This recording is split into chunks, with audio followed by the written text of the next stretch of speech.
am officially running for President of the United States, and we are going to make our country great again. He's confident. Everybody seems to think I won the debate. He's outspoken. We can do a wall. We're going to have a big, fat, beautiful door right in the middle of the wall, and Mexico's going to pay for the wall. Some say he's not presidential material. I like people that weren't captured, okay? I hate to tell you. I think he's an ass. Others are ready to elect him tomorrow. He's not a politician. Let them know what you think of Trump. He has a style that people want now. They're tired of politically correct. They're tired of the BS. Republican frontrunner Donald Trump is seeing his favorability soar. Everybody loves me. Everybody loves me. Whether he's seen as the second coming of Ronald Reagan, Make America great again. Make America great again. or just a pitchman building his brand. He's a guy who was born on third base and has been telling everyone he hit a triple. Donald Trump's bid for the White House may be the most compelling campaign in recent memory. We'll be back. We'll be back. He knows how to play the media like a cheap fiddle. Did you ever see a guy sweat like Rubio? I'd never seen anything like it. And it's a political odyssey 40 years in the making. Maybe I'd run for president. I don't know. To understand Donald Trump the politician, first, you have to understand the man behind the brand. I will be the greatest jobs president that God ever created.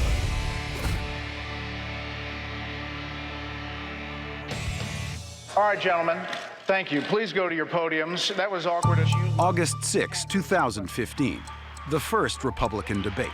Florida Governor Jeb Bush. Jeb Bush, once the presumptive nominee, takes the stage. The former Florida governor is armed with a staggering $114 million war chest. Nice to meet you, too. And the weight of a political dynasty behind him. Yet, to the record 24 million people watching the debate at home, Jeb Bush is not the main attraction. I think the big problem this country has is being politically correct.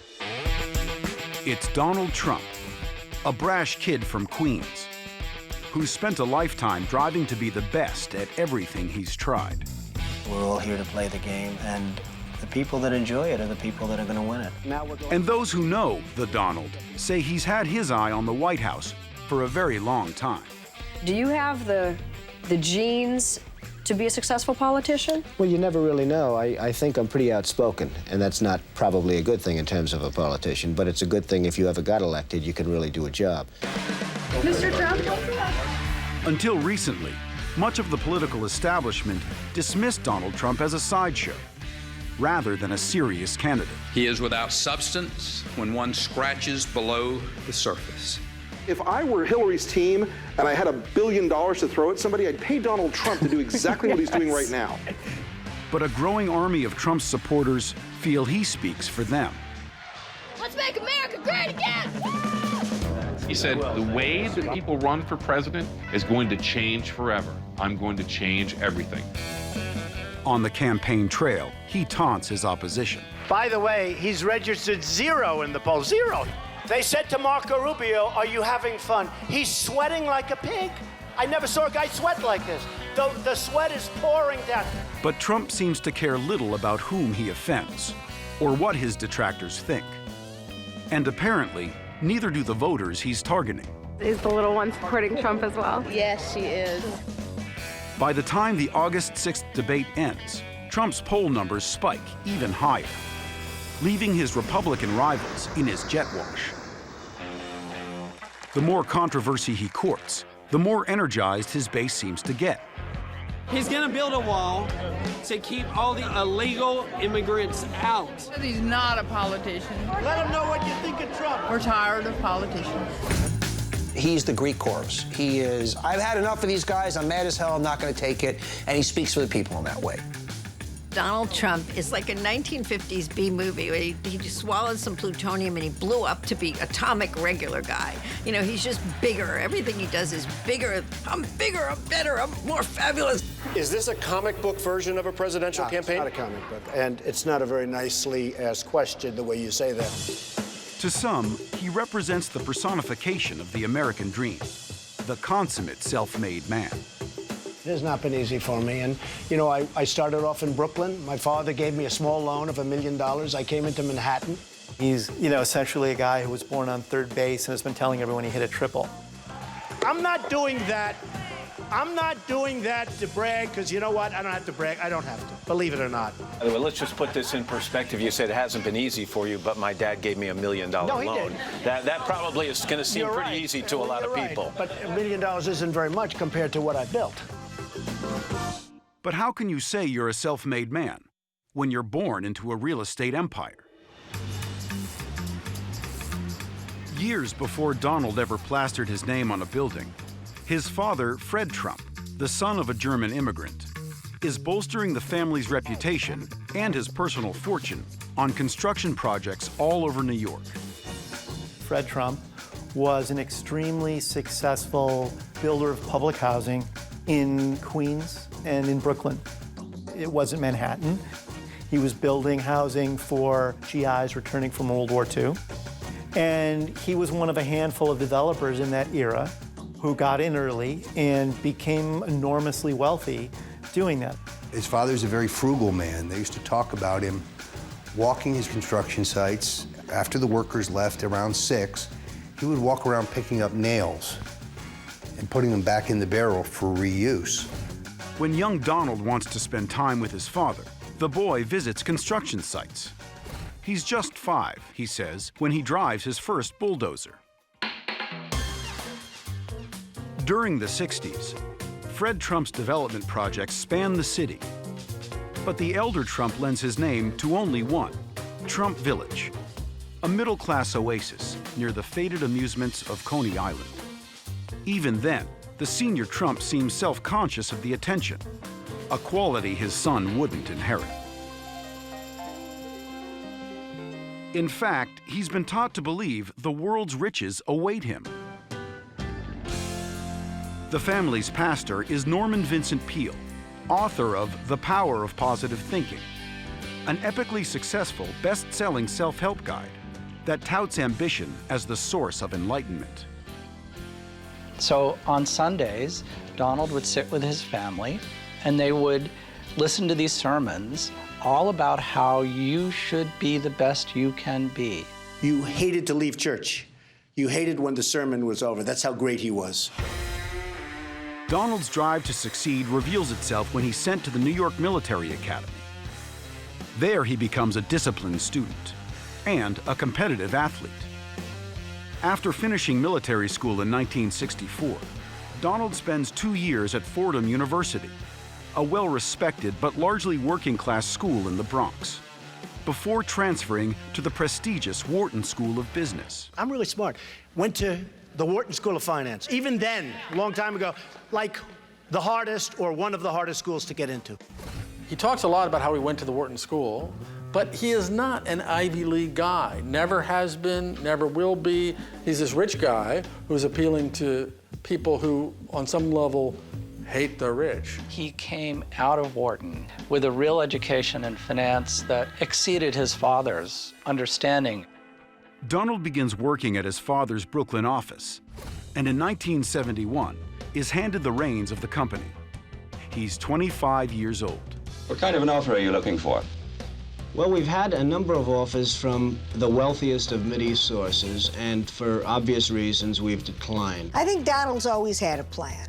I understand the fact that he did have money, but I've seen people come and go that have lost all their family fortune in a flash. As he rolls around New York in a late-model Cadillac, complete with a license plate bearing his initials, Donald is secure in both the family wealth and the political connections that come with it. Still, he's determined to earn success on his own terms. And his goals far exceed the world of New York real estate. Donald always wanted to be president. I would love and I would dedicate my life to this country.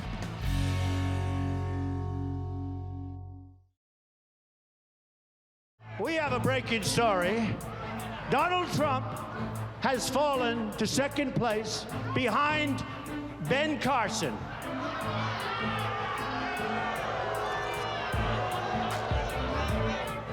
We informed Ben, but he was sleeping. Donald Trump has always been ready for a fight. It's basically, I'm great, people who like me or pretend to like me are also great, and everybody else is a loser and a hater. When Trump starts working in his father Fred's Brooklyn real estate office in the 1970s, his goals point west, beyond the tough working-class outer boroughs and toward the glittering Manhattan skyline. I think where he grew up in Queens, Manhattan was across the East River. It was almost like Oz to him. So regardless of how much money his father had made in the outer boroughs of New York City, I don't think that meant anything to Donald unless you were successful in Manhattan. Not one to mince words, his father tells Donald that investing in Manhattan is a fool's bet. Beneath the glitter, the core of the Big Apple appears to be rotten. You go back to the late 70s, we were on our knees. We were looked upon as the welfare city, the crime capital. Between 1966 and 1973, the city's murder rate spikes 130%. But Donald sees past the tarnish and spots opportunity. He pushes back against his father's opposition, convincing him there are riches to be made in the battered borough. It actually was a great time to get into Manhattan real estate. Anyone who bought into Manhattan in the 70s made out well, because all you had to do was buy and hold. And Donald has access to his father's political connections, as well as his formidable fortune. He loaned me a tiny bit of money, and he thought I was nuts. But he said, you know what? I have such confidence in my boy. And I went to Manhattan, and I made a fortune. What the fledgling mogul lacks in experience, he makes up for in swagger. Before long, Donald begins to make a name for himself. He used what his father gave him to make him into this sort of cartoon version of a New York real estate mogul. And he's been playing that role ever since. In 1974, he makes his first big play in Manhattan, securing an option to develop the Penn Central Railroad yards on Manhattan's far west side. The railroad is bankrupt, and Donald has pledged to upgrade the dilapidated property. He pays nothing for the rights. Just the promise to build is enough for the politically connected developer to win approval. He came in and picked out high-profile projects, was very smart, and his true gift is self-promotion. Is it just money, or is it because you really are creative? Well, I don't know. I hope it's to a large extent the creativity, because the money, ultimately it all doesn't matter for anybody. New York cable television host Nikki Haskell first meets the young entrepreneur in 1975. I knew from the second that I saw Donald that he was a superstar. He caught my attention, and I knew that he was the real deal. He was smart, he was really smart, and understood the real estate market. And he goes out into the world believing that he's the smartest guy and he's going to succeed. And that brings us back to Norman Vincent Peale and the power of positive thinking. In 1978, he lobbies the city to build a convention center on the site of the rail yards. Ultimately, it'll also prove, I feel, to be the most successful convention center in the world. But his intense confidence can also work against him. Before the city announces its official decision, Donald tells the press the deal is complete without consulting the city's bombastic mayor, Ed Koch, triggering a feud that lingers for years. It's the first of many high-profile political squabbles that will define their long relationship, as epitomized by this late 80s exchange on The Phil Donahue Show. You should not have called Mayor Koch a moron. That was not good public relations. Hey, what can I do? Well, aren't you a little, don't you want to take this back at all? I don't think that's bad public relations. No, I don't take it back. When it comes to running the city, he's about as bad as anybody I've seen. Ed Koch has been a disaster for New York. He's squealing like a stuck pig. That indicates to me that I'm doing the right thing. It was two of a kind. Sometimes you don't like in others what you have in yourself, and so they had these clashes. More because their personalities were so similar.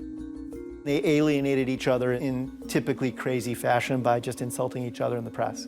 And it's very emblematic of this double-edged nature of Donald Trump. The interesting question is why he feels the need to fight. He could have a lot more comfortable existence if he avoided most of the fights he gets into. On the Phil Donahue Show in 1987, the host tries advising the Donald to show better restraint. This kind of language from someone of your power and influence is not good style. Phil, from my standpoint, it doesn't really matter. Again, I'm not running for office. Our country's going to hell. Trump's no-holds-barred approach to political debate is the cornerstone of his current campaign, much to the frustration of his opposition. What Donald Trump said is wrong. That is not how we win elections, and worse yet, that is not how you bring people together to solve problems. I think nothing is off limits with Trump. I mean, he even disparaged his rival Jeb Bush by saying he'd be sort of partial to Mexican immigrants because his wife is a Mexican. You know, he drags his wife into the campaign, which is off limits in normal politics. Because Bush said, my tone's not nice. My tone. I think Donald Trump probably doesn't mind coming off as a bully sometimes. Although Dr. Ludwig never treated Trump, she studied the roots of behavior like his among dominant personalities. Either it gets him new attention, gets him supporters, and gets a lot of people to be afraid to maybe attack him because they don't want to be attacked back. By 1976, Trump is well on his way to building his own fortune and a loud reputation as a New York celebrity. On a night out, he meets a woman whose drive rivals his, Ivana Zelníková, a competitive skier from Czechoslovakia. She was beautiful. She's got a great sense of humor. She's quite fun to be with. She's a smart woman. She's well-read. The two of them made a nice, interesting pair. He was also, though, the same fellow who 2 weeks before the wedding would say, by the way, here's the prenuptial agreement, please sign. Now, that became a kind of difficult negotiation, but she did sign. In 1977, the couple married at Reverend Norman Vincent Peale's Marble Collegiate Church. With Ivana's charm offsetting Donald's brash personality, the pair appears suited for the New York social scene and the late 70s nightlife it embodies. There's only one problem. Donald and Ivana were very square when they first got married. They very rarely went out. They were not partiers. In 1977, their friend Nikki drags the Trumps out to what would become the biggest party event of the year, the grand opening of Studio 54. But they insist on dropping by right after an early dinner. I mean, I didn't want to say to him, it's a little early to go to a discotheque, but it was. So we get to Studio 54, and there's no one there. Donald and Ivana head home before the celebration even starts, completely missing out on the wild night that follows. Donald, who doesn't smoke, drink, or take drugs, might not be built for 1970s New York nightlife, but he is built for 1980s Republican politics.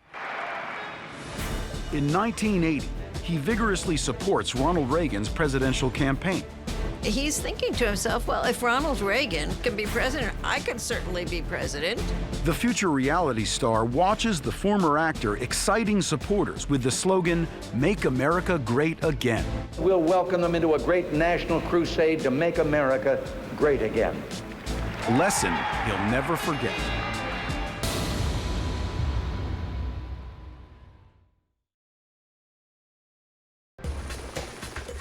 I have some of the greatest assets in the world. Best locations in Manhattan. Trump Tower, 57th and 5th. That's what I do. That whole, whatever it is, whatever kind of a brain that is, will be used to making our country rich again. Donald Trump has never lacked confidence. And in the 1970s, he takes over his father Fred's lucrative real estate business, outthinking and outmuscling potential competitors, and bragging about it. Here's a guy who was a real estate developer who seemed to require media attention like you and I need air and water. That's what makes Donald Trump Donald Trump. The fact that he likes himself, that he has this grand image of himself, really helps him to accomplish things that other people can't accomplish. By the time he's 30, Donald has eclipsed his father as the embodiment of the Trump real estate empire. Fred was kind of afraid of Manhattan, and Donald was all about Manhattan. But Donald doesn't just look at Manhattan as a place to turn a profit. He's out to brand the city his own way and make Manhattan great again. Donald Trump built this whole idea of these luxury condos before anybody did. In 1976, he launches into a project to transform the rundown Commodore Hotel next to Grand Central Station into a symbol of a revived New York. Lots of people looked at it, but it was Donald Trump who got the rights to this building. Once again, Fred Trump is dubious, likening the project to buying a ticket on the Titanic. It's a flashy bet, but the young builder is certain the hotel will draw tourists back to the neighborhood around Grand Central Station. New York City's most important area, the Grand Central area, all of this is going to combine to make probably the most successful hotel, one of them in the country. Despite his outward confidence, Donald still needs Fred's political clout to realize his vision. He procures what one local legislator calls the tax deal of the century, leveraging the sad state of the property to score a staggering 40-year tax break, the first ever for a commercial property in New York. He had some financial wherewithal that others may not have had. You can't come in and start a renovation process, for example, if you don't have the capital. But he took what his dad left and built on it and went further. Donald isn't in it alone. His wife Ivana is eager to dig in and redecorate the landmark. I'm kind of person which really has to work, which loves to work, and I can't sit home and look at the ceiling. She just got right in there and started working, and believe me, she was a huge force in the success of Donald becoming the king in New York. In 1980, the flashy glass-fronted Grand Hyatt opens to an exuberant reception. New York is turning around, and Donald is there to take full credit. That was one of the first rebirths that we could see in the city. And he capitalized on that, and New York capitalized on it. The Trump name was able to bring billions of dollars into this city to help rebuild this city. We've created thousands of jobs for people that maybe wouldn't have jobs. I suspect that we've just created a certain amount of happiness in many houses where instead of going on a welfare line, people have now come home with a nice paycheck. I think in a sense maybe I was put on earth to have fulfilled that function. And I think that's an important function. I think he always maintained a contact with people who work for him, and he does have empathy for working people. He cares about people. Trump's goal? Indelibly stamping his name on the Manhattan skyline. In 1980, he begins converting the old Bonwit Teller department store into the building that would become his first skyscraper and the crown jewel of his budding empire, Trump Tower. From atop the Trump Towers, it's the Nikki Haskell Show, direct from New York. I mean, it's not the Eiffel Tower, but believe me, for what it was an extraordinary undertaking. It was a good, strong deal that, again, symbolized part of New York's comeback, a true skyscraper on Fifth Avenue. And not many have been built there at the same scale since. The really unique aspects of Fifth Avenue and 57th Street, and even when New York was not doing well 5 or 6 years ago, and you and I know it well, that area was always the best in the world. This time, Donald manages to get a multi-million-dollar tax abatement, saying the site has been underutilized. Go back to those times. You couldn't get a mortgage. Working middle-class families were scared out of their mind. And so when someone says, listen, you give us this tax abatement and I will put people in here and create jobs, why not do that? It makes sense. As the 68-story tower rises, Donald again calls in Ivana to take the lead in design. She understands I'm very busy, and she accepts that. And she's busy with me. She helps me to a great extent, so that's maybe one of the ways that we get together and get along as well as we do. Ivana went to Italy, and she actually bought an entire mountain of pink marble for the lobby. And to this day, it's still one of the most glamorous, prestigious buildings in New York. Even Donald's sometime rival, Mayor Ed Koch, stands beside the developer as the finishing touches are put on Trump Tower before it opens in 1983. The mayor has created such a tremendous atmosphere with respect to the city of New York that Europeans, people from all over the world, it's become the #1 city in the world. Although Donald is willing to acknowledge Koch, he turns most of the attention to himself. For the first time, the Trump name is prominently placed on a building, perennially reminding residents and tourists of the man responsible for the city's newest landmark. It's a gesture that will become the cornerstone of the Trump brand. It was flawless. And opening night, it was an extraordinary event. All of New York showed up for it. It was an occasion like no one had ever seen before. Trump Tower, it actually resonated beyond Donald himself. This was New York in the 80s, when New York was coming off of all of the things in the 70s that had eroded the city's national profile. I always thought that some of these buildings looked like a 1970s coffee table, all brass and glass, you know? Yet, for all its extravagance, there's a folk hero quality to Trump Tower, standing tall as a new money bastion for Trump's version of the American dream. Trump is the sort of most democratic billionaire, if there ever could be one. Anyone, if you have the money, can get in. And I think that's a very powerful message that Americans connect with. This is the country where everyone thinks they can make it big. Still, Donald strives to be just a little bigger than everyone else. If you lost your fortune today, what would you do tomorrow? Maybe I'd run for president. I don't know. Would you like to be the president of the United States? I really don't believe I would run. I would love and I would dedicate my life to this country, but I see it as being a mean life, and I also see it as somebody with strong views and somebody with the kind of views that are maybe a little bit unpopular, which may be right, but may be unpopular, wouldn't necessarily have a chance of getting elected against somebody with no great brain but a big smile. And that's a sad commentary for the political process.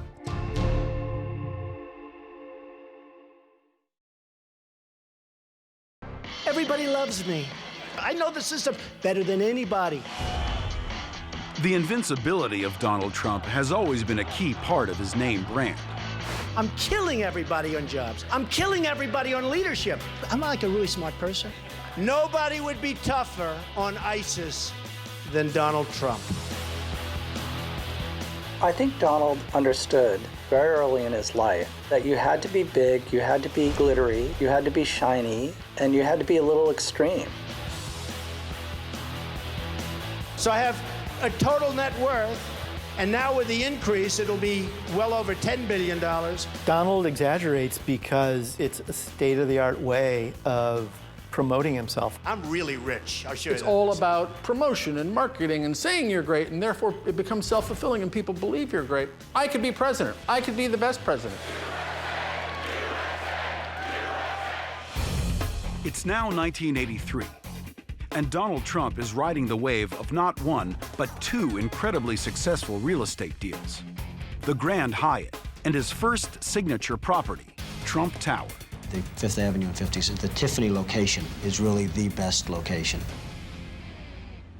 I think when he built his great tower, he developed a savoir-faire as the young man, a very dynamic man who could get things done. And by the way, he did. Trump is now worth an estimated $400 million. With his confidence at an all-time high, he makes his first big move outside the world of real estate. He purchases the New Jersey Generals of the upstart United States Football League. The price tag, a reported $9 million. Most of the things he's drawn to have a big presence about them. You know, if somebody came to him and said, we've got this great widget business and the returns are going to be great, I don't think he'd be interested. But a football team, that's the ultimate New York vanity purchase.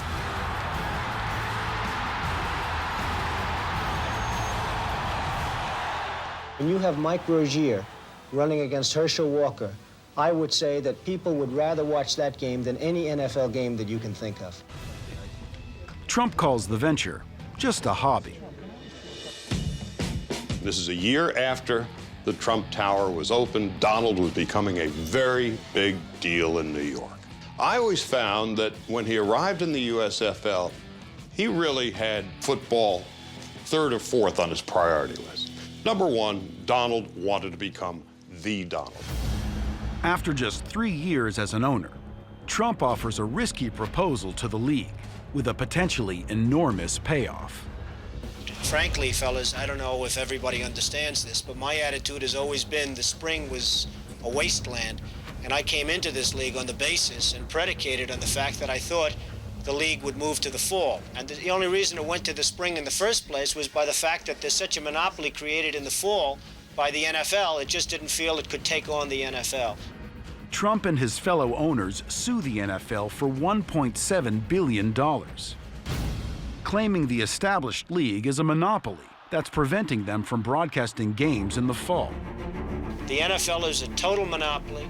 It's going to be proven as such. A large judgment could provide the leverage to force a merger between the two leagues, which would be an incredible windfall for Trump and his fellow owners. In my opinion, based on what everybody tells me, based on common sense of the law, there is virtually no chance that we can lose this lawsuit.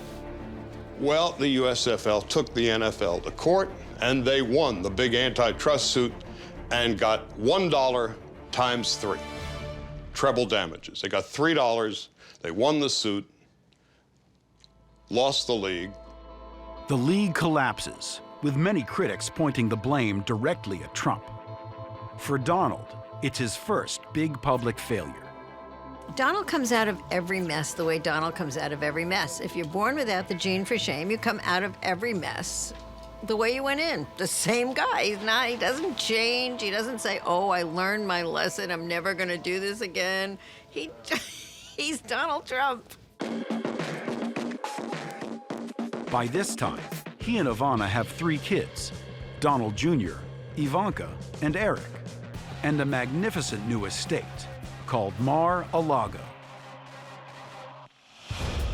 It's a home fit for a king, or in Trump's case, a weekend estate fit for a Donald. Considered one of America's most luxurious private estates, this National Historic Landmark in Palm Beach boasts 118 rooms on 17 acres. Trump buys it in 1985 for a steal, at $7 million. The mansion was once the home of serial heiress Marjorie Merriweather, at one time the richest woman in America. After her death, the mansion fell into a state of disrepair. The state didn't want it, the city didn't want it, nobody could buy it, and it was a mess. Ivana restored it.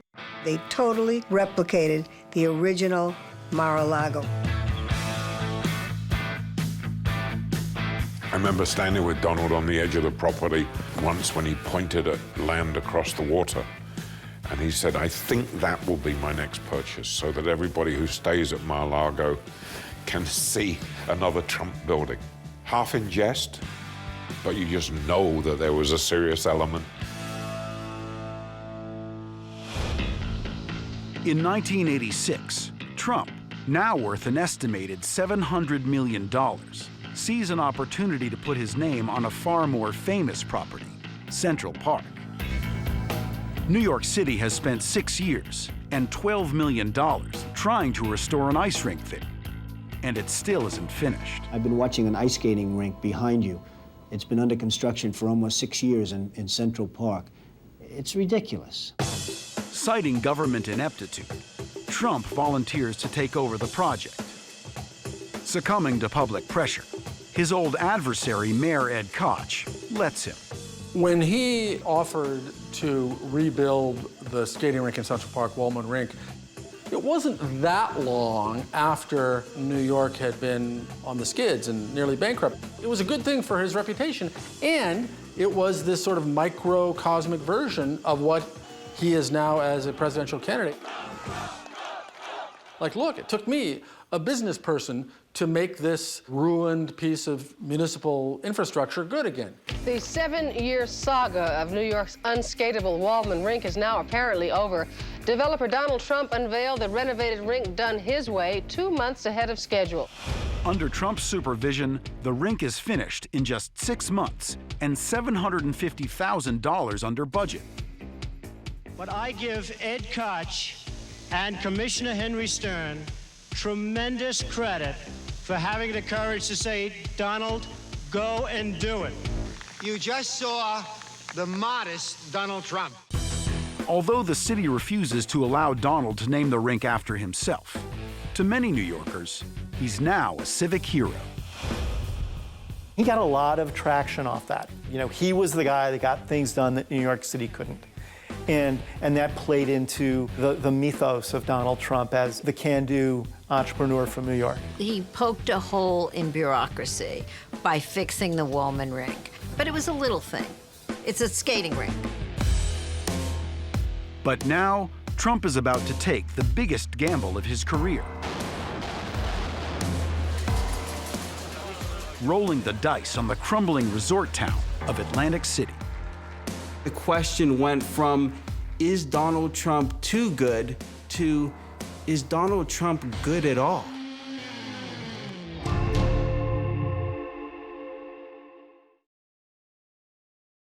We need a leader that wrote The Art of the Deal. Did everybody read The Art of the Deal? They say the #1 selling business book of all time, which I agree, but I'll say one of them because if I'm slightly off by 2 copies, they'll say, oh, Trump exaggerated. Oh, look, The Art of the Deal. Come here, give me that book. I love that book. I said it the other night. My second favorite book of all time. What's my first favorite book? The Bible. The Art of the Deal is more than a book. It's what has defined Trump throughout his career as the consummate deal maker. Even in his run for president, it's the art of the deal. I mean, he's looking to close a deal, and this deal is winning the presidency. Fresh off his triumphant renovation of Wallman Rink in 1986, Trump, the real estate developer, is now ready to try his hand at Trump, the author. I don't do it for the money. I've got enough, much more than I'll ever need. Those were the opening words to Trump's 1987 bestseller, The Art of the Deal. It's a guide to entrepreneurial triumph, featuring 11 different negotiating tactics, including use your leverage, think big, and fight back. The book would go on to spend 51 weeks on the New York Times bestsellers list. The Art of the Deal came at Donald's peak. It did establish him as a person of renown in a new way. And part of it was the novelty of going behind the scenes with the young billionaire and learning how he does it and what his attitudes are. Art of the Deal was a book saying, look how great I am. Look how rich I am and how smart and tough and great I am.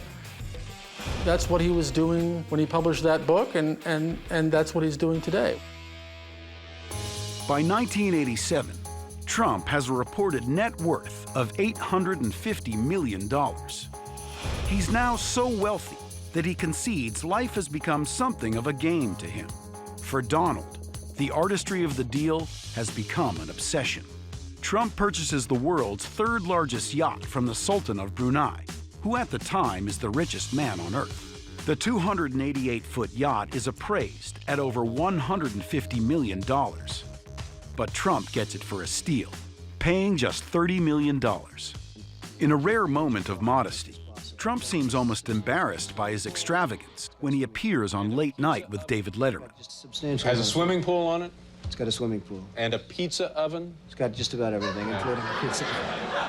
Could you? He makes me feel very guilty about this, folks. And I like to do other good things. I have to end up. No, you shouldn't feel guilty about this because, I mean, you've worked hard for this money, or reasonably hard. I mean... Then in 1988, Trump takes a page out of his own Art of the Deal and thinks big. He makes a blockbuster deal to acquire the most famous hotel in all of New York, if not the world. Plaza Hotel is getting a facelift, and the new owners, the Trumps, reveal their ambitious plans today. Trump pays $390 million for the Plaza, a hotel immortalized in such films as The Way We Were and The Great Gatsby, as well as the setting for the beloved series of Eloise children's books. According to Trump, he spends another $50 million for a renovation of the iconic New York property, overseen by Ivana, the hotel's new president. My wife Ivana, who's the subject. We want to really bring the five-star status back into Plaza Hotel, which it deserves. Ivana's salary? $1 a year, Trump says, plus all the dresses she can buy.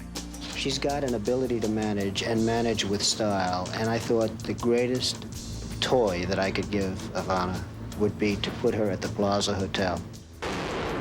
Meanwhile, 130 miles south of New York, Trump is ready to take his biggest gamble yet, setting his sights on the tarnished resort town of Atlantic City. We were a dying resort.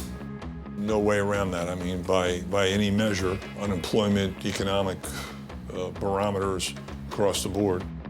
It was an urban war zone. Talk to a lot of people, they'll tell you people were afraid to stop at a red light in Atlantic City. It was that dangerous. In 1976, New Jersey voters had passed a referendum approving casino gambling. I think everybody will profit from it, really, not just the big people. I think even the small people will get something, too. Trump's first bet on Atlantic City? Trump Plaza, glittering at the foot of the Atlantic City Expressway. It was a gold mine. It was the first thing you would hit when you drove into Atlantic City, and the parking lot was right there, and the casino was right there, and the cash flow off that property was immense. But Trump is just getting started in Atlantic City. A year later, Donald christens Trump Castle. Okay, now is the time, folks. All right. Go ahead. Trump Castle was not built as Trump Castle. Hilton built this building, and Hilton had applied for a gaming license and was denied. And Donald Trump swooped in and bought the property. Well, Mr. Mayor, how do you like it? This is beautiful, beautiful. Matter of fact, I've never seen anything like this. It's really something special. I think you see this often with Donald Trump's time in Atlantic City, where he sort of capitalized on other people's projects. There's never been anything like this. Some people call that opportunism. Other people call that shrewd business maneuvering. In a cultural way, running a casino was a perfect thing for Donald Trump to do because it's shiny and loud. And of course, the house always wins. And so it looked like a no-risk operation. He indeed was the P.T. Barnum of his time in Atlantic City. Flashy, gaudy. He was determined to make it the Las Vegas of the East.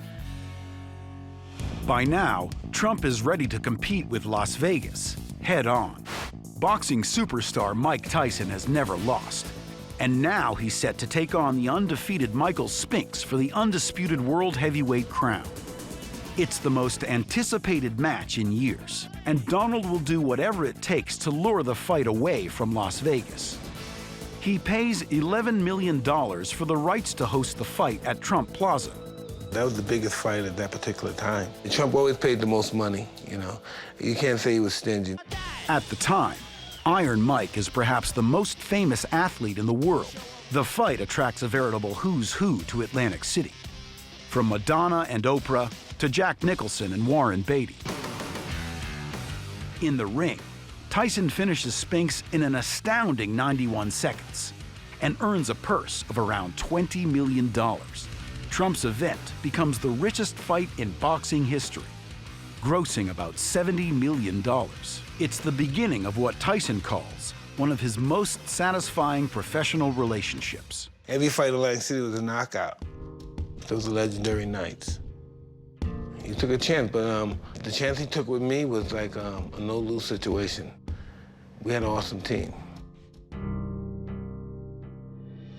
By 1989, Trump is on a roll, wheeling, dealing, and acquiring yet more trophy properties to his portfolio. Tonight, you can mark Eastern Airlines trumped, as in Donald Trump, the young billionaire. The master dealmaker is buying Eastern's very profitable air shuttle service. With a loan of $380 million from a consortium of 22 banks, Trump buys the airline. He repaints the fleet of aging planes with a new name, the Trump Shuttle. What I want to do is run it as a diamond, an absolute diamond. I want the employees to be well taken care of. I want everybody to be happy. I want the planes to look beautiful. The belt buckles became gold, and so did the faucets in the lavatories. Not real gold, gold-colored, but it was Trumpian. But Trump's marketing strategy backfires. With passengers more concerned with convenience than opulence, the airline fails to turn a profit. After just 15 months, Trump defaults on the loan and loses the airline. Donald is a great acquirer of properties. He's not a guy who loves to operate businesses, especially complex businesses that he doesn't understand fully. It's not a lesson Trump takes to heart. As he continues to expand his portfolio, Trump's penchant for overreaching now threatens to take the mogul from the boardroom to bankruptcy court.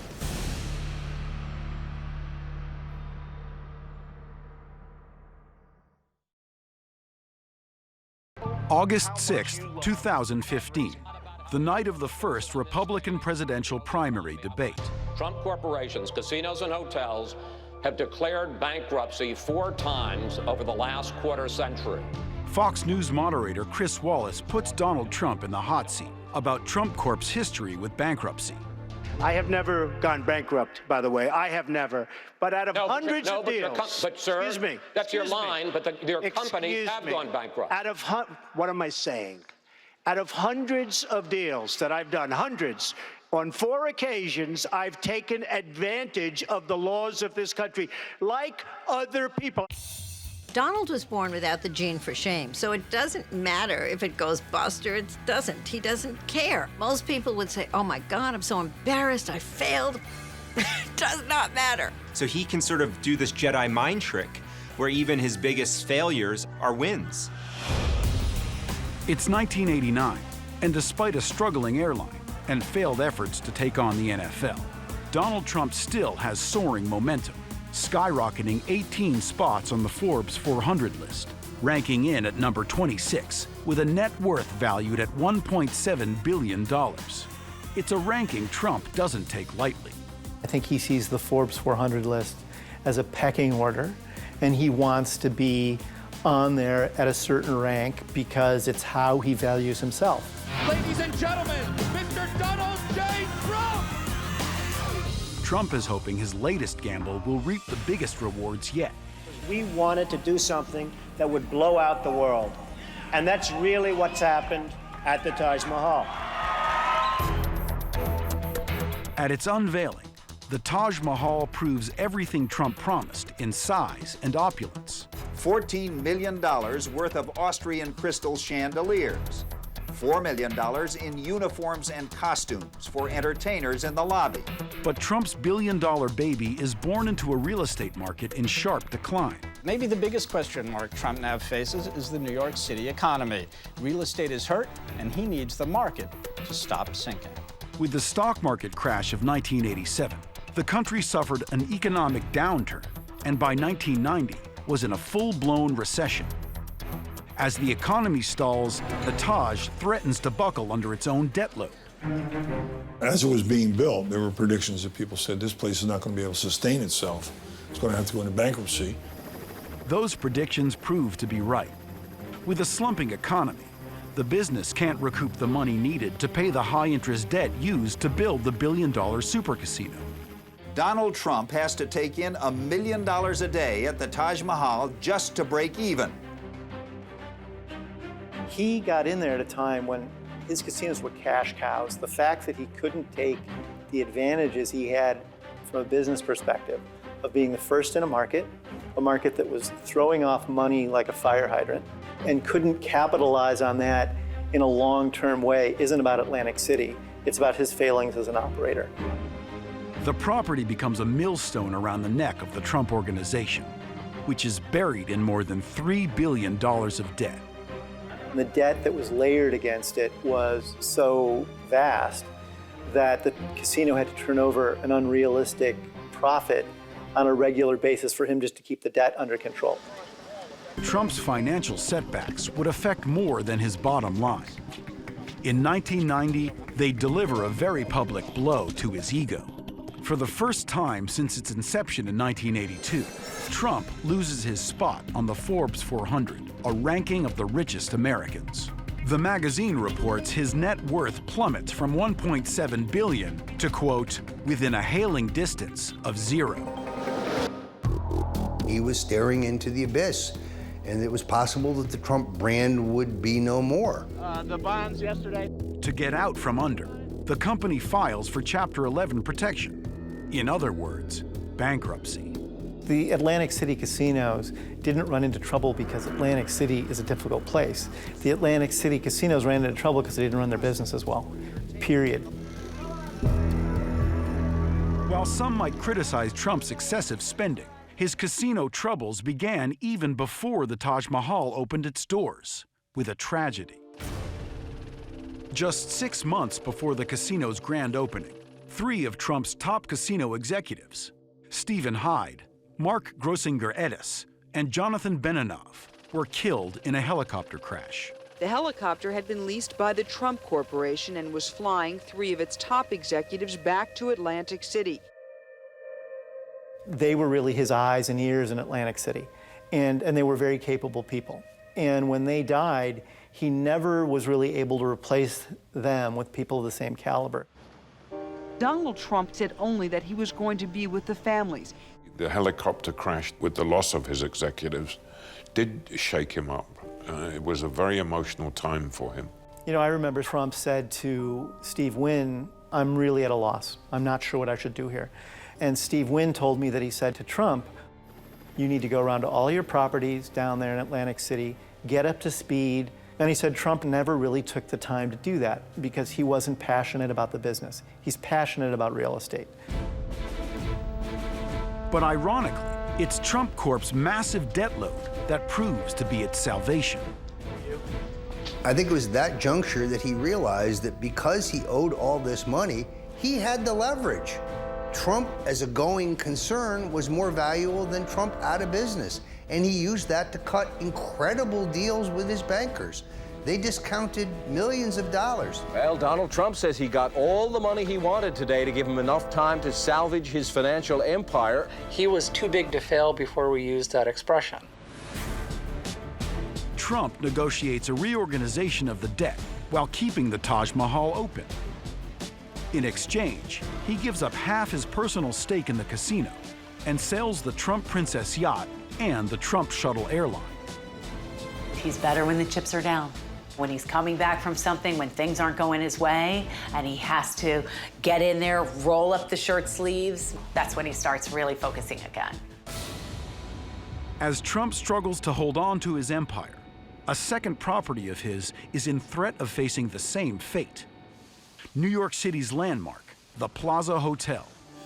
Bought for $390 million in 1988, by 1992, it's $550 million in debt. As part of the restructuring, Trump gives up his 49% stake in the property, but he clings to his post as chief executive without pay. But how did you let it slip away? There are people who say that your ego was partly to blame, that you were blowing your own horn a little bit, and maybe your pride didn't allow you to stop and take a look at really what was happening to the empire. Well, they're probably right, but I hit so many home runs in a row. I mean, it's like a batter gets up and hits 20 home runs in a row, and I started not focusing, Matt, and all of a sudden I had to get back to work. Reports in the Wall Street Journal said Donald Trump's empire was shaky. But like his tower escalators, Mr. Trump's luck by midweek was still on the way down. The man who was the darling of the 80s is seen in the 90s as a man in trouble, and he knows it. The 90s are proving to be a rocky ride for Trump. His businesses are suffering. He's in debt for millions of dollars. And his reputation is at stake. Adding to his troubles, life at home isn't any easier than life in the boardroom. Perhaps they want some more cars, some more houses. It's ridiculous.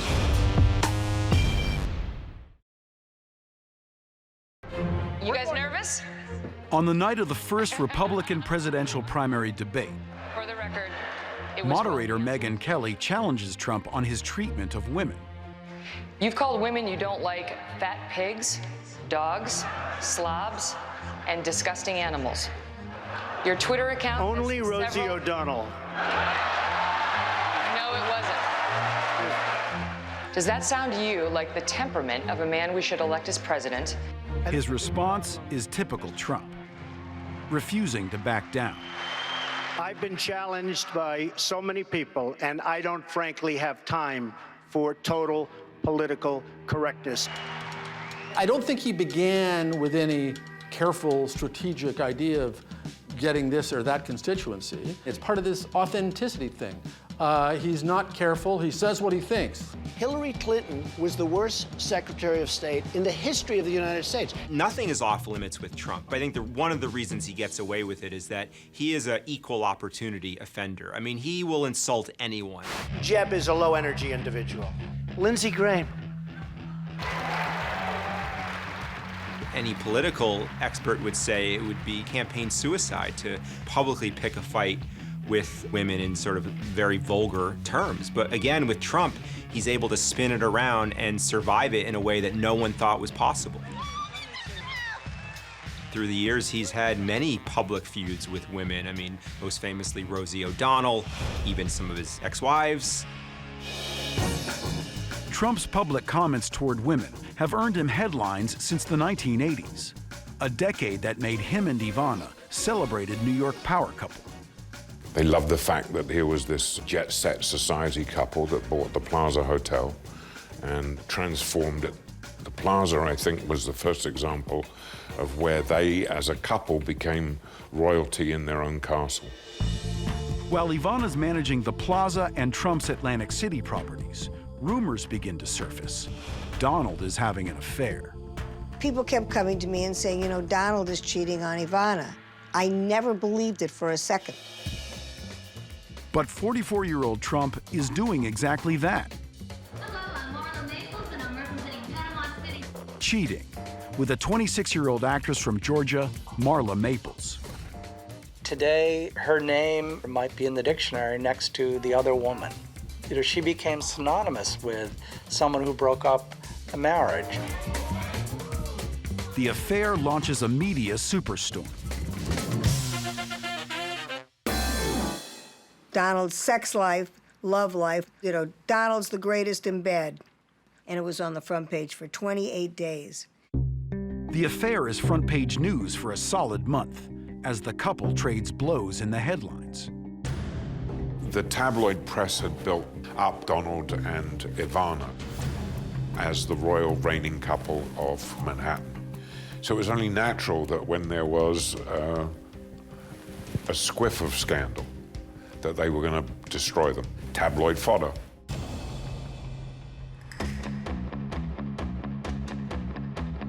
But with all the front-page coverage, good or bad, it is, after all, for Trump, publicity.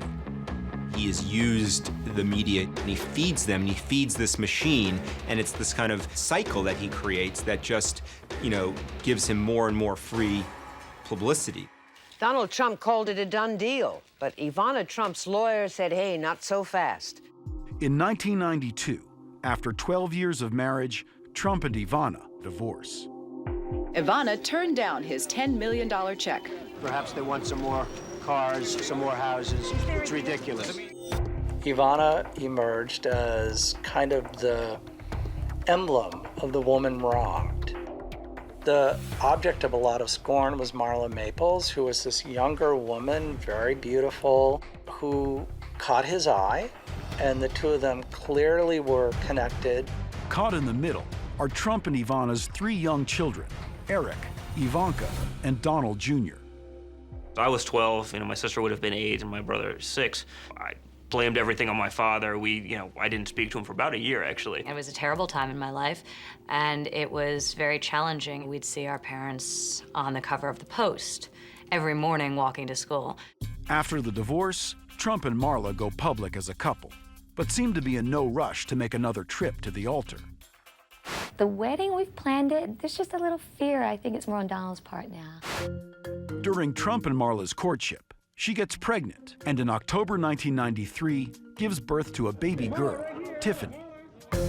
2 months later, Donald and Marla Trump are among the newest honeymooners this morning. They marry at the very hotel Trump's ex-wife Ivana helped restore, New York's crown jewel, the Plaza. I'm gonna be wearing my lipstick. Marla tries to settle in as the second Mrs. Trump, and Donald's focus turns back to his empire. But the intense effort he spends rebuilding his fortune and his image wreaks havoc on his new marriage. She wanted dinners together every night, vacations at Disney World. And I don't think that was Donald. I think he was about work. He loved his kids, of course, but he was first and foremost ambitious. She says she could not convince you to spend time with the family, that work and deals always came first. Is that fair? I think it is fair. I think she has a legitimate complaint in that way. I am not able to spend very much time. 4 years later, in 1997, their marriage is in free fall. Donald and Marla file for divorce. Why do you even get into a marriage with Marla if you know that's the way you're going to be? Well, sometimes in life you make mistakes, but the fact is I do spend a lot of time on the business, and that takes away from the marriage stuff. The irony is, the front page coverage of Trump's failed marriages only add to his celebrity. He's becoming more than just another rich businessman. He's becoming a pop icon. Here's a guy who was a real estate developer who seemed to require media attention like you and I need air and water. And over the next decade, he will leverage the public's attention to take the Trump brand to a whole new level. I am officially running for President of the United States, and we are going to make our country great again.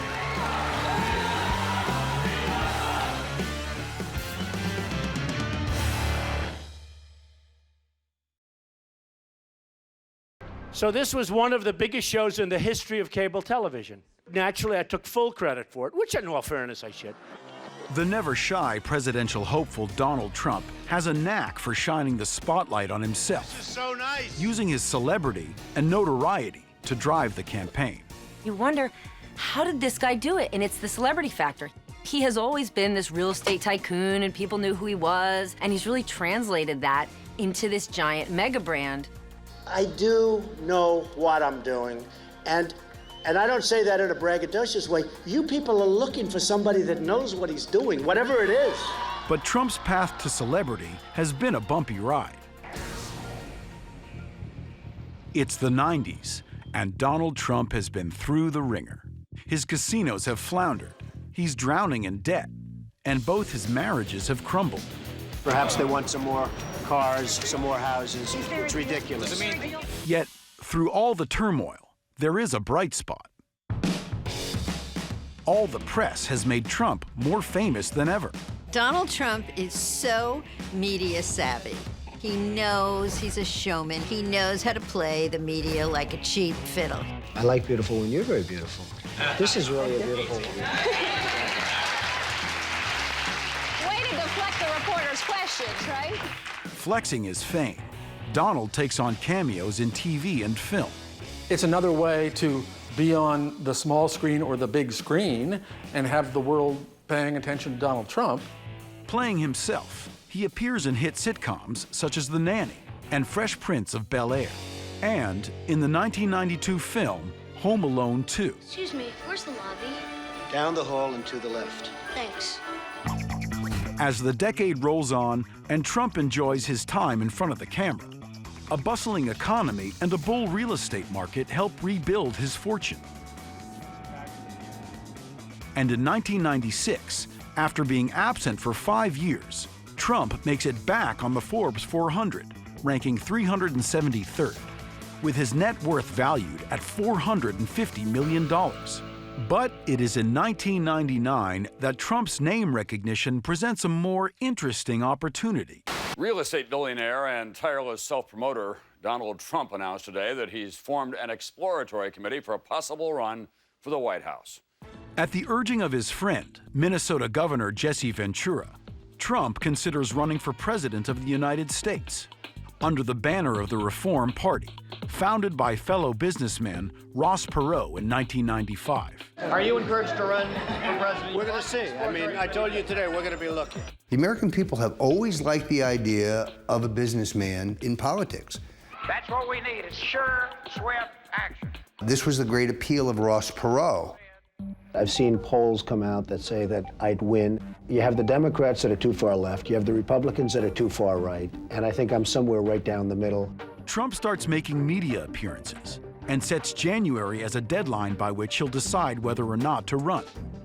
What's it going to take to make you decide to do this? Well, I'll be deciding sometime early next year, and I think there's only one really important thing, and that's if I can win. But the Reform Party is troubled with infighting and disorganization. Many delegates are pushing to draft conservative Pat Buchanan as their lead candidate. And at the Reform Party's convention, a battle erupts over who will take over the role of party chairman. Hey, Tim, good morning. Good morning, Katie. Well, boy, it sounds like the Reform Party is in a real mess, doesn't it? It sure is, Katie. By February of 2000, Trump's party is going nowhere, and he drops out of the race. I've made my decision. I'm not going to be running. The party is, as you know, self-destructing. Trump puts his political aspirations on hold and goes back to work, doing what he knows best, building. In 2001, he continues to shape New York City's skyline as he unveils the Trump World Tower across from the United Nations. At 90 stories, it's the tallest residential building in the world at the time, with a price tag of $360 million. He's actually the first person that brought branding to real estate. Donald is a brander first, and he happens to be in the real estate business. Ultimately, he is famous for being rich. I think his love of fame and attention are more outsized. His particular relationship to fame is the exceptional thing about him. He kicks off the new millennium with a cameo in the 2001 comedy Zoolander, once again playing himself. Look, without Derek Zoolander, male modeling wouldn't be what it is today. He understood that celebrity had real dollars and cents value. So he became a celebrity himself, thanks to Mark Burnett. Mark Burnett, the brains behind the hit reality show Survivor, pitches Trump an idea that would star who else? The Donald. The Apprentice is a competition show featuring young business-savvy sharks vying for a one-year job with the Trump Organization. This is the chance for them to work for me at a huge salary and learn something, so they too could become a billionaire someday. Everybody was like, whoa, you could work for Donald Trump. I got caught into the hype that is Donald Trump. I wanted a part of that. One of the most notorious contestants in Apprentice history, Omarosa, faces Trump in the boardroom in the 2004 premiere season. Omarosa, go out and sell paintings or whatever the hell you're doing. I don't like excuses. Omarosa has to go. You're fired. The show is a hit, averaging 20.7 million viewers each week, and America has a new catchphrase. You're fired. In 2005, at 58, Trump's TV career is taking off, and so is his personal life. He ties the knot for a third time, marrying 34-year-old Slovenian model Melania Naus. Did you guys sign a prenup? Absolutely. I won't need it, but we did I can't sign. believe I just asked you that. That's all right. Everybody should sign. 1 year after their wedding, the 59-year-old Trump becomes a father for the 5th time. Melania has a son, Barron William Trump. By all accounts, everything seems to be looking up for Trump, and he's moving on to a new business model, from buying properties to selling his brand. He has created a career, and a very lucrative career, in which it is about people knowing his name, and therefore that works perfectly with this deep, mind-boggling need for attention. It's a win-win. He gets the attention, and people will then pay him millions of dollars because he's famous. He launches a board game and a furniture line. His Go Trump travel website caters to the wannabe jet set. And then there's Trump the fragrance and Trump vodka. So when he came out with the Trump vodka, I used to break his chops. I said, what the hell do you know about vodka? You don't even drink. Thanks to a line of suits and ties at Macy's, Trump, according to a marketing survey, is named the most trusted fashion brand in America. He's got a personal brand, and he's got the Trump brand, and he's been very unshy about exploiting it. Donald's popularity appears to be on the rise, and once again, he considers cashing in on it, re-entering the political arena. I think he knows that the President of the United States, that's the big man, that's the winner, that's the top guy. Well, therefore, I should be that, and I can be that. And I think that's why he has flirted with this idea for so many years. It's, I want the most beautiful wife, I want the biggest, shiniest apartment, and I want the #1 job.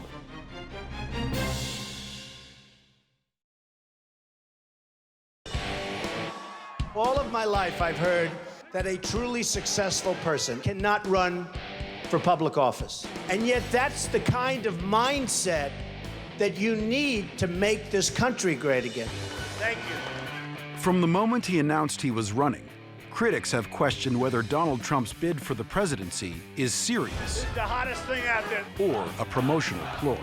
He's been flirting with running for president since 1988, and each time he flirted with it with a sense of just being a self-promoter. It was clear it was a publicity stunt.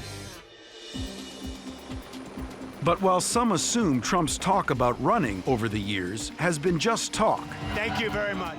others realize running for president has always been his grand plan. He's just been watching for the right opportunity. Because of the fact that he talked about it so much and then never ran, people assumed that this year would be the same. But I think if you listen to him over the last couple decades, it shouldn't have been surprising that eventually he would take the plunge. Almost 30 years ago, Trump sounds like a candidate in training at the Republican convention in 1988. You have said that if you ran for president, you'd win. I think I'd have a very good chance. I mean, I like to win. When I do something, I like to win. I like to do well, and I think I probably would have a pretty good chance. I became committed to the idea of his running for president then. And how does he act?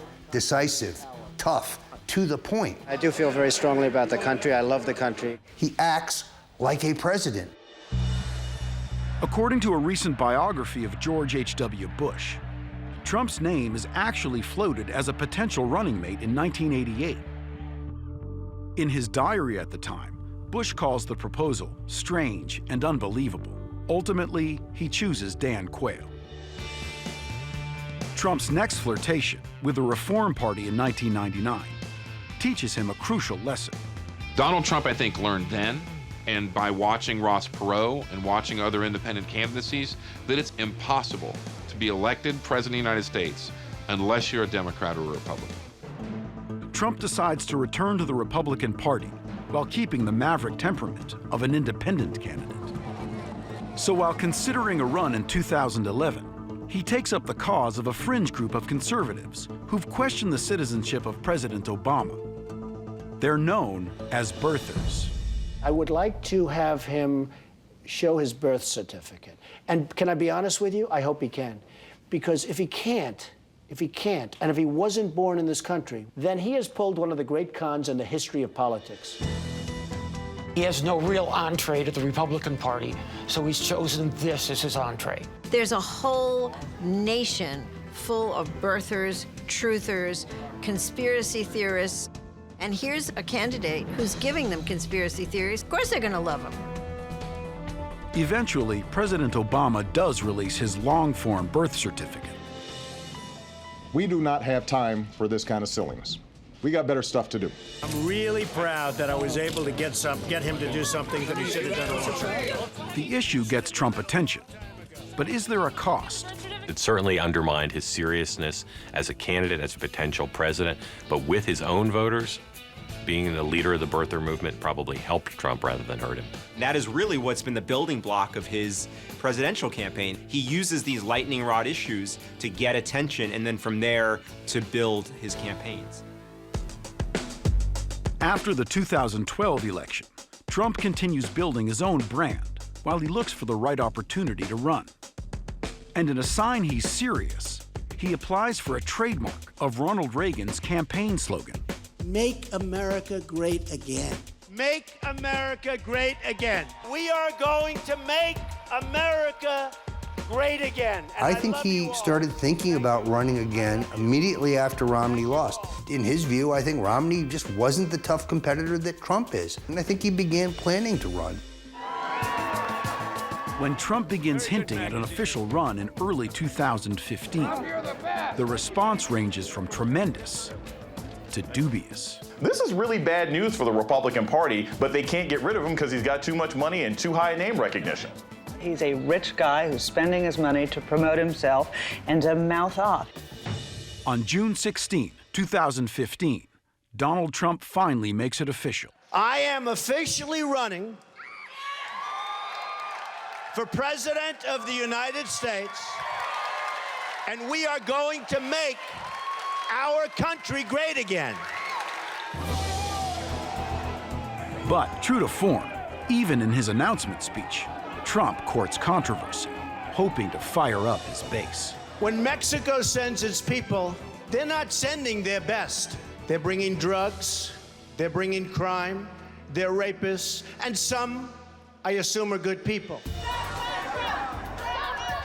This guy's an idiot, trying to divide people instead of uniting the people. He is driving a divisiveness in America, like an anger, a hatred in America. You ought to be ashamed of yourself. While the remarks anger some, they attract others. Because he's a man that says what he says and he doesn't back down, and that's why I like him. The Tea Party movement gave birth to Donald Trump. The dissatisfaction among the great American middle has gone so far through the roof, and nobody has been able to grab a hold of it. 92% of Republican primary voters are white. So he's a businessman. He sees the marketing niche. Let's market an issue to these voters, and it's working. But beyond his base, Trump's comments spark intense outrage and backlash. In the days that follow, a number of companies distance themselves from him. It's pure racism. NBC was right to fire Trump. Univision was right to fire Trump. But once again, the controversy and attention work to Trump's advantage, as polls of likely primary voters show his share moving from single to double digits. He went from 3% support before announcing. He gave a speech where he was overtly racist toward Latinos, and he gets 12% in national polls now. Let him know what you think of Trump. I think he's very self-aware even when he's going over the line. And I think he kind of goes home and chuckles a bit. But if Donald Trump keeps fanning the flames of controversy, will he burn out? He's a war hero because he was captured. I like people that weren't captured, okay? I hate to tell you.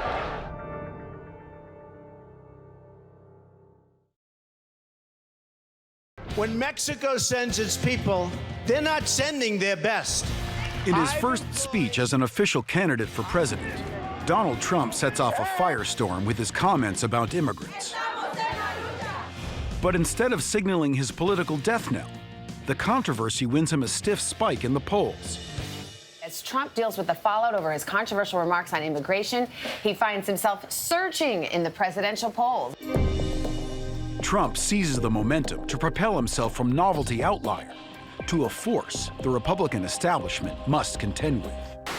The silent majority is back, and we're going to take the country back.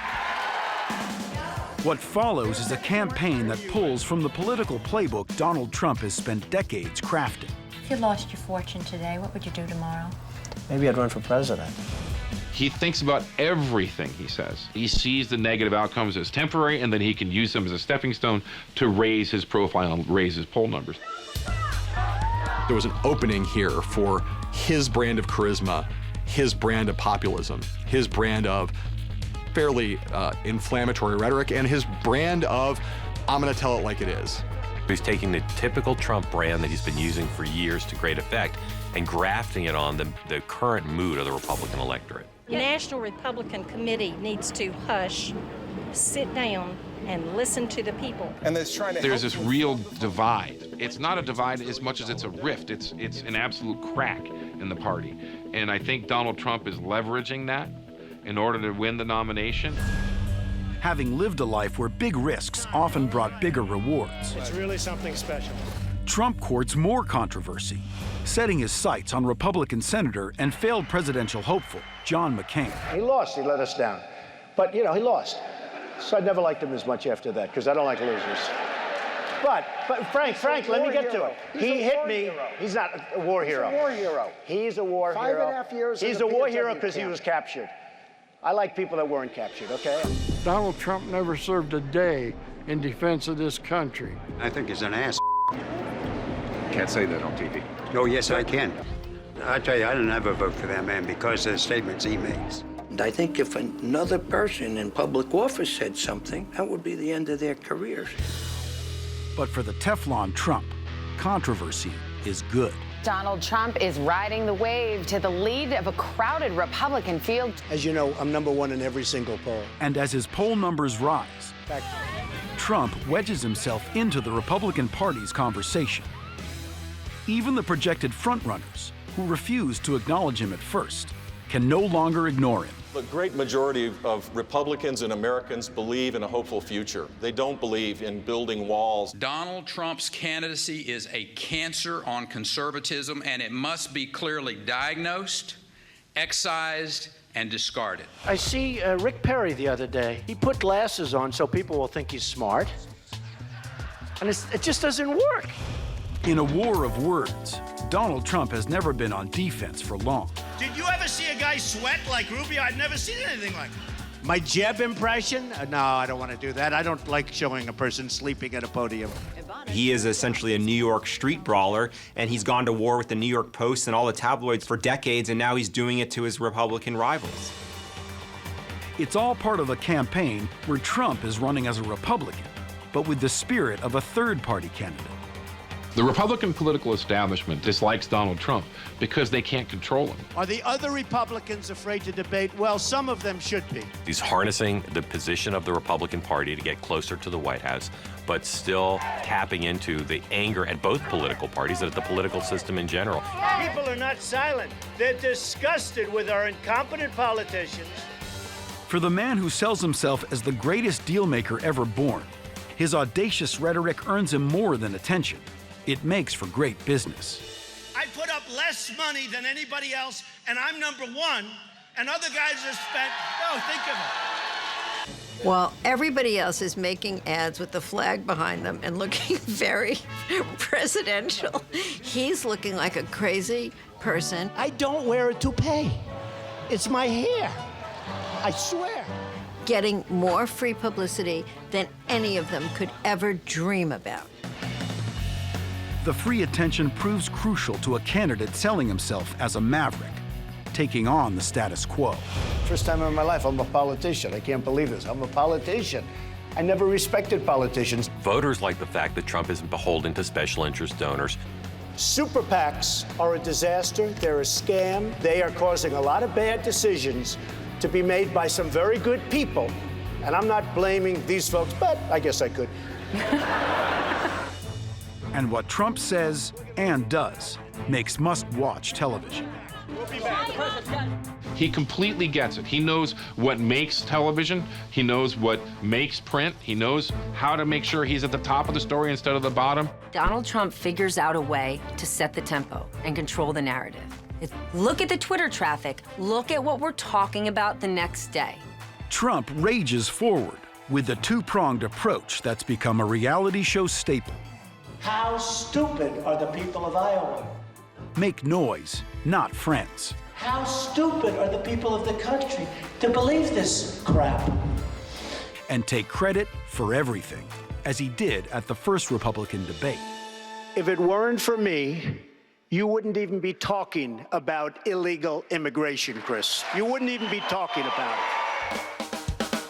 But if there's a single gift that served Trump best in this presidential run, it's his lifelong ability to recognize where he has leverage and exploit it without mercy. Bush is an afterthought right now. Absolutely, completely Donald Trump's doing. That seems to be the big story, that we're beating, they call it the establishment. It's called really the failed establishment. He's benefiting from such a crowded Republican primary. In a year with fewer candidates, he would be more of a fringe candidate, but because the establishment has split up, he's on top. The way the race has evolved has been denial. Let's not treat Donald Trump like a serious candidate. Then he's a summer fling. People are enjoying the Trump phenomenon. He'll go too far and insult the wrong person or the wrong group. Every single scenario, all of them have happened without Trump's downfall. Thank you. I love you. The groundswell of support he's attracted has carried Donald Trump farther than most thought possible. We never get sick of winning. The guy wraps himself in the American flag, monograms Trump on the back of it, and stands up and says, I won, and a lot of people believe him. Thank you, everybody. But in a campaign spent turning potential political disasters to his advantage, the question remains, what could derail the Trump campaign's super train? The person most likely to stop Donald Trump's road to the White House is Donald Trump. Presidential politics at the end, when the country's ready to pick a commander-in-chief, may be a world so big, so important, and so pressure-filled that even Donald Trump can't survive. We will make America great again. Thank you. Thank you very much.